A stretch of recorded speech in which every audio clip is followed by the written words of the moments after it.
On arrive dans une saison où est-ce qu'on a envie de se faire des gros déjeuners, surtout le week-end. Et un plat qui est typiquement québécois, quelque chose que j'adore depuis que je suis toute petite et que j'adore encore, c'est les crotons.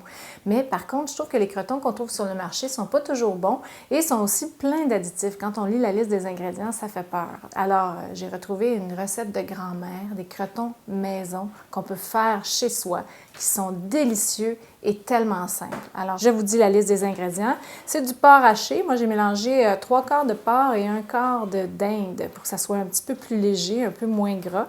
Et c'est 1 livre ici qu'on a, donc 250 grammes.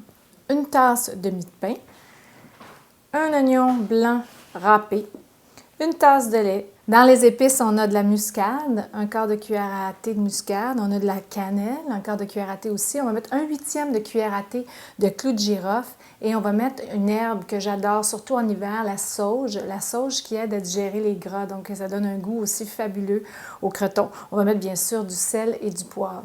Alors vous allez voir, la recette, c'est pas compliqué. On va tout mettre ça dans un chaudron et on va laisser cuire lentement pendant 1 heure à feu doux. On commence par mettre la viande et vous allez voir, on ne mettra ni gras, ni beurre, ni huile dans notre chaudron parce que le porc est assez gras comme ça. Ensuite, on ajoute nos oignons râpés. On ajoute les épices en commençant par la muscade que je vais râper. Cannelle, clou de girofle et sauge. Bien mélanger le tout. Fleur de sel, une bonne quantité. Du poivre. Notre mie de pain. Et notre lait. On mélange bien jusqu'à ce que ce soit homogène et on laisse cuire à feu doux pendant 1 heure.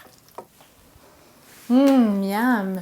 Donc 1 heure plus tard, pas compliqué, on met ça dans des moules et vous le laissez au frigo toute la nuit. Donc c'est bien de faire la nuit d'avant ou sinon ça peut être quelques heures au frigo jusqu'à temps que ce soit figé, comme des crotons. Et voici la présentation suggérée. Vous le démoulez. Et dans une assiette avec des croûtons ou des rôtis, des petits concombres ou des morceaux de tomates, vous le présentez à vos invités ou à votre famille avec bien sûr un petit peu de moutarde à côté. Ça peut se conserver 4 jours maximum au frigo, mais je vous garantis que quand vous allez mettre ça sur la table, ça devrait partir assez vite. Sinon, vous pouvez le mettre dans des plus petits ramequins et les congeler et les sortir à l'occasion. Donc, c'est une recette qui fait à peu près 2 contenants comme ça. Oh là là, regardez la texture parfaite. Pas trop gélatineux, juste excellente, avec un petit morceau de concombre.